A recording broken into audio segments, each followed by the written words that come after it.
You're tuned in for another episode of World War Whiskey. If you're not familiar with our show, the premise of our show is not just to bring you some great whiskeys each week, which it is, but it's to battle whiskeys in like categories head to head to see who wins. But more importantly, the ultimate premise of the show, what it is driving towards, is to declare a single World War whiskey champion. What is the greatest whiskey in the world? We will see at the end of the year. So each week, one whiskey wins, another goes home. Sometimes we test 3 or 4 whiskeys. Usually it's 2. That's the premise of our show, so enjoy if you haven't been with us before. Today we're going to bring you 2 very popular, in fact, the most popular whiskeys in the world. Jim Beam and Jack Daniels, which Jack Daniels is the #1 seller and Jim Beam is #2. These 2 whiskeys, as I said, are the most popular, but also the most hated by the whiskey community. I would say most of the people that drink the higher end spirits tend to frown upon these 2 whiskeys. Okay, let's be honest, they do. Is that right? I don't know. I don't drink these 2 a lot. I got these to mix. I'm almost out of Jack Daniels because that's what I use to mix. And when people come over and they don't appreciate a great bourbon, I'm going to mix that for them because they don't know any better, and they tend to like that better than the stronger, higher proof stuff. So maybe that's who it's for. But honestly, I think, I've drank more of Jack than Jim. And I think it's decent, okay, for what it is. Jim, from my recollection, the only time I even remember drinking it was at a bourbon contest where it was going head to head against 20 or 30 other bourbons, okay?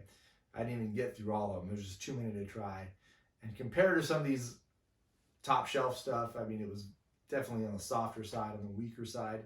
But again, you get a little bit of a palate burnout when you're drinking that many bourbons.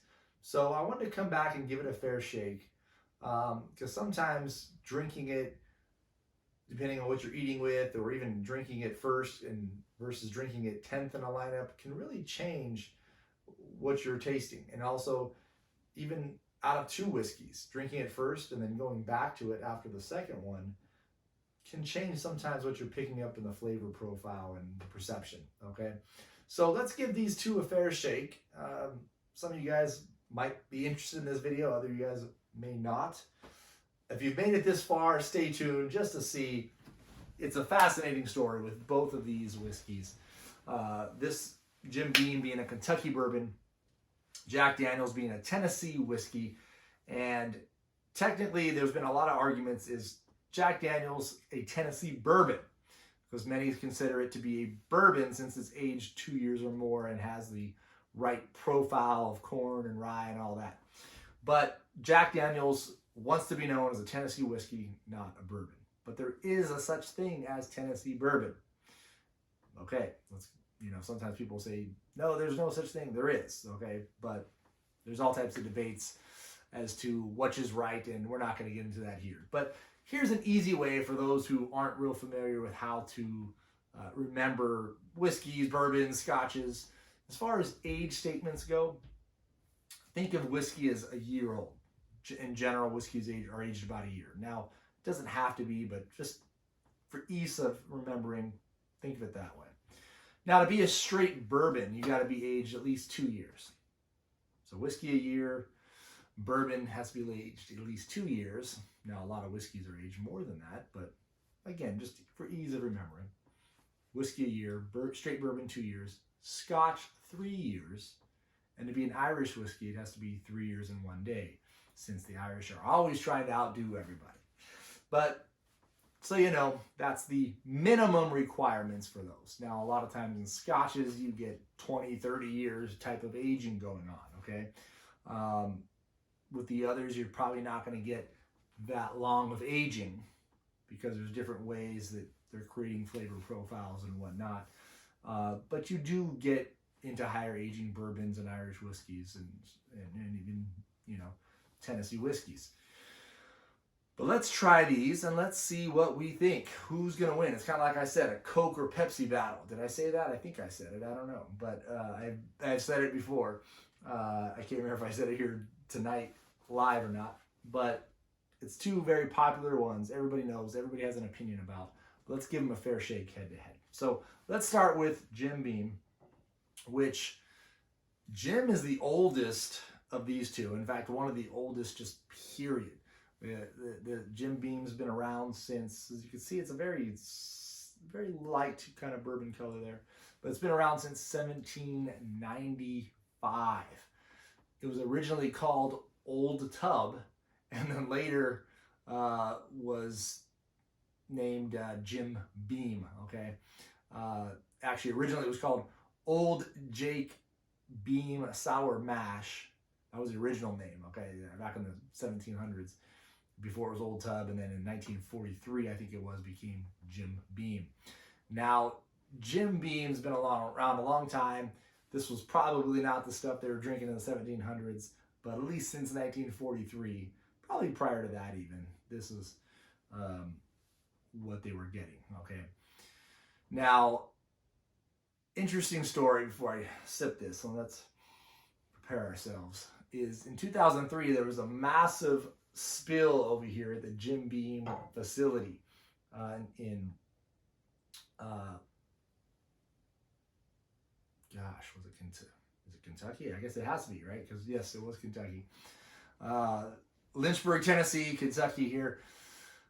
But all these fish were killed. Like 19,000 fish were killed in 2003 because 17,000 barrels, something to that effect, were burned in a fire. So you're talking 700,000, almost 800,000 gallons of bourbon down the drain, down the river, and it killed all these fish. Now, you'd think that would be some bad luck. That's a lot of money lost. But in 2019, just last year, you might have seen the article, 45,000 barrels of good old Jim went up in flames once again. Another fire, burning almost 2.5 million gallons of bourbon. That was a loss of, oh man, I'm trying to remember. I think they lost like $45 million on this. So, it's just, I don't know how they stayed in business. I really don't. But they're still selling. They must sell a lot of whiskey because that's a lot of money to lose. But let's try it. So my initial sense is it doesn't have a real strong smell. Very mild. Slight corn ethanol aroma, but not much else. Slight spice going on, but let's taste it.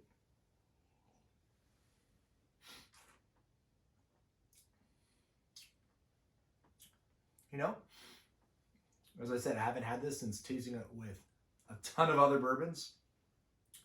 They were very high ABV, a lot of them.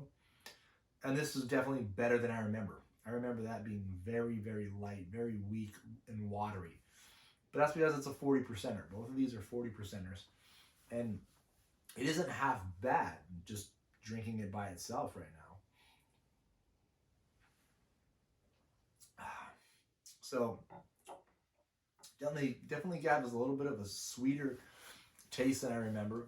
A little bit of a vanilla, but does have a slight spice and smokiness to it. Very, very light, but it's there. So aroma, not great. The flavor really isn't half bad for the price you get these bottles, which is under $20.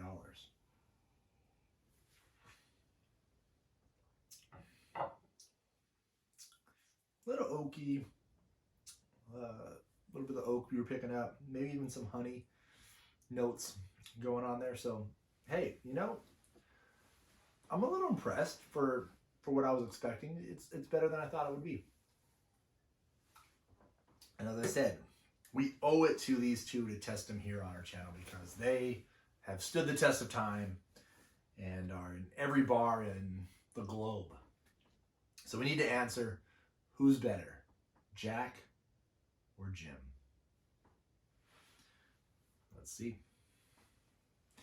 You can see the darker color here from the Jack Daniels compared to what's left here. I don't know if you can see in the camera, but what's left of the Jim Beam is not that much, but the Jack Daniels is a little darker, and it probably comes from the maple charcoal filter. That to be a Tennessee whiskey, it has the Tennessee process is to run it through a maple filter or a charcoal filter made out of maple, which gives it a little bit of a distinct flavor and sweetness, which Tennessee whiskey is known for. Or sometimes, as the popular song says, smooth like Tennessee whiskey. So the sweetness comes from the maple filter, and the smoothness comes more from the profile of the corn to rye to barley ratio. Now, the Jim Beam, if I remember correctly, is 77% corn and 13% rye. So pretty simple layout and ingredients there. The Jack Daniels is 80% corn, but only about, I believe it's 8% rye. And so the other 12% is barley, which gives it that smooth Tennessee flavor. So a little bit difference here, a little more rye in the Jim Beam, which you pick up a little bit of the spice, but not a whole lot. I wouldn't have thought it was 12-13% in the Jim Beam, but let's see what we think in comparison.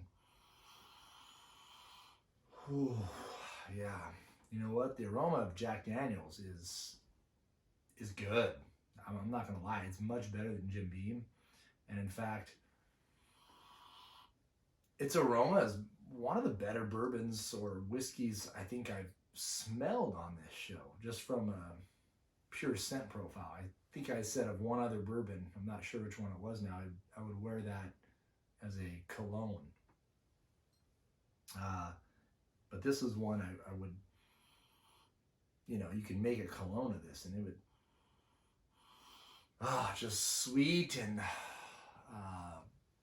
sugary. That's the way it just smells like a, very sweet, but not too sweet. It wouldn't be a perfume. It would be a cologne, but definitely on the sweeter summer side, not a winter cologne. But this isn't cologne, it's whiskey, so let's taste it.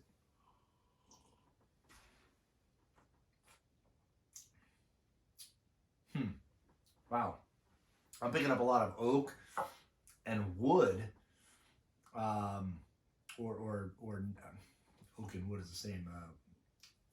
Let me taste it again. I was picking up another flavor. Nuts. I was picking up some nuts there. That's interesting because I've never really picked up on a nutty flavor in Jack Daniels before, but caramely, kind of a peanut butter caramel kind of flavor for me there after going from the Jim Beam.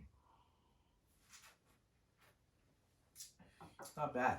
It's really, they really are different. Jack Daniels, the story goes, it's interesting. I gotta tell it because it's fascinating. So the guy his name was really Jack Daniels, and he was orphaned. His dad died in the Civil War. He ran away. This guy named, what was the guy's name? Something Call. Dan Call took him in, and Dan was making whiskey. And he had a slave named Nathan Green who was the distiller. So Dan Call and his slave were making whiskey. So Nathan the slave, actually taught Jack Daniels and started teaching him as a kid on how to brew whiskey. Now remember, this is during the Civil War, so after the Civil War, Nathan Green gets emancipated by Dan Call.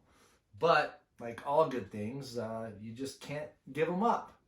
They say all good things must come to an end, but no, they didn't give up whiskey. It was too good to give up. So Dan Call and Nathan Green keep making whiskey. Um, Apparently, their relationship wasn't the traditional slave master slave type of thing, so they had a good business going on there, and it seemed to work well. But they trained Jack Daniels how to make whiskey, so Jack Daniels ended up taking it over after Dan Call's death, with the help of Nathan Green. And this is, I think they claim on the bottle 1866. They've been making this number 7.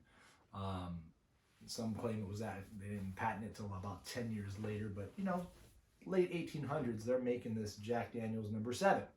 And the recipe number 7 actually comes from the county there in Tennessee where it was marked. So it's just a county marker, not a special recipe, but the recipe was named after the county. It gained popularity because it won a gold medal in 1904. So it's a whiskey competition in 1904. This won a gold medal. Now, I think it tells you how far whiskey has come in the last 100 years, because I don't think this would win many gold medals today, if we're honest, right? However, being honest and tasting it here live, it's a good whiskey, okay? I know people are going to hate on me for saying that, but this is not a bad whiskey at all. I mean, it has a very rich, complex flavor. As I said, oak and a little bit of brown sugar, some honey, caramel. I'm getting a lot out of my palate on it. Now, again, is it something that's going to blow you away? No, it's not. But as I said, I usually mix this. I'm using this in Coke, Manhattans, whatever you want to do it. Usually Jack and Coke, right? That's people's go-to. So I haven't spent a whole lot of time sipping Jack Daniels or Jim Beam. But I gotta say, you know what? I'd sip on some Jack Daniels. Yeah, if I'm out and something, here's what I'll say about Jack. If I'm somewhere and stuff is really overpriced, and I'm like, you know what? I like this Johnny Walker Black up there, but I'm not going to pay $20 a shot for it. I'd go with Jack Daniels over it, right? Just because that's probably not going to be super overpriced. That's how I would look at it. But I'm going to go back and taste the Jim Beam right now because I got to pick a winner out of these two. And right now, I'll be honest with you, I'm leaning a little bit towards Jack, but I'm not 100%. I think drinking out of the wrong glass there. An old glass I left there. I need water. I thought they were both better than I was anticipating. I was expecting the Jack Daniels to be sweeter, and I think the Jim Beam was almost sweeter for me. It's weird when you're tasting them head to head like this. I know people are gonna say you are crazy. What are you talking about? But you gotta try them head to head, like I'm trying them here. That's the only way to really test these things. And Jack Daniels wasn't that sweet for me this time. It did have, like I said, I used caramel and brown sugar and honey, but those are kind of like aftertaste. They weren't the initial kick. The initial profile that came out was like a strong oak, kind of a nutty flavor. Like I said, kind of a peanut butter caramel flavor going on. But let's go back to the Jim Beam now. Again, the Jack Daniels just smelled so nice that I think it made it taste better once you get the smell in your nostrils and you taste it with it. It was a complete package, whereas the Jim Beam doesn't smell like much, but surprises you with the taste.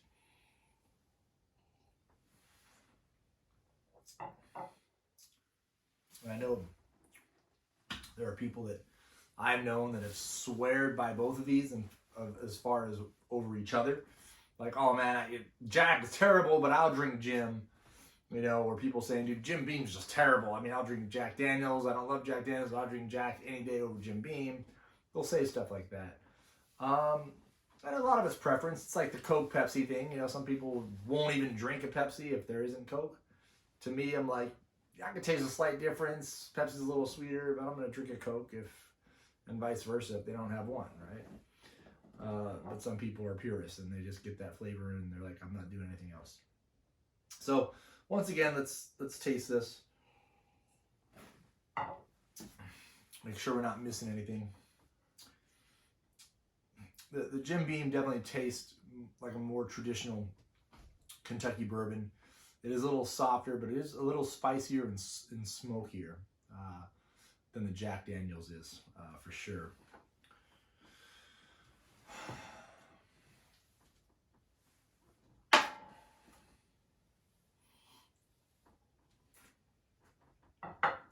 Again, that smell is really what does it. Yeah, it's really weird. It's just, I taste a lot of that oak, you know, like a brown sugar oak is what I'm getting from Jack Daniel's overwhelmingly. But it has a nice aftertaste. You know, flavor wise, these are pretty comparable. They're different, but if I'm saying just the raw initial flavor that hits you, I think they're both, you know, a solid 7 or 8 for me if I had to rank them. Probably, yeah, you know, probably right there. I don't think they're bad. Again, they don't blow me away, but to me, they're really what I need a whiskey to be. And both of these are very mass produced, and they're very consistent. And they're going to, as I said, they're going to mix well because they're not overwhelmingly strong. But they do definitely have a flavor profile of their own that's unique. So a little bit more of the corn flavor going on there with the Jim Beam. We get that nutty oak with the Jack Daniel's. So flavor profile, like I said, they're about even for me, but the aftertaste and the smell on the Jack Daniel's is far superior. So I get a nice kind of caramely, sugary. Even though it's not overly sweet, I know I said I wasn't overly sweet, and they're still not, because it's like mixed in there with that nut and oak kind of flavor, but you definitely get that caramelized aftertaste with the Jack Daniel's. So for that reason, Jack is definitely, or not definitely, but Jack moves on. Jack won this round for me. And I thought they were, as I said, I think I was pleasantly surprised with both of them. I think if you're a Jim Beam over Jack fan, I guess I could see why. You know, it has a little bit of to me, it has a little bit of more of a harsher alcohol kick, and some guys like that alcohol burn. Even though that's not an alcohol burn like some of these that you're going to taste. And the Jack Daniel's has a very distinct kind of flavor, which you may or may not like, but to me, I really don't see why you wouldn't, you know, unless you're just really on to bourbons. You know, I'm wide variety and like all types of things, and if it's good, it's good. If it's bad, it's bad. But I don't think either of those are bad. So I think they impressed me more than I thought. But Jack Daniel's is going to win this one and go on to the next round. But again, you know, there's going to be better bourbons out there. Hey, but Jack won this, and we're going to do another head-to-head between Jack and Jim. Their single barrel, higher proof bourbon. So we'll do that in the next upcoming weeks, and we'll see if it's the same. We'll see if Jack can win out on that one, or if on the single barrels that Jim Beam takes the cake. Okay, so World War Whiskey, Jack Daniel's, moving on. We'll see you guys for our next episode. Thanks for watching.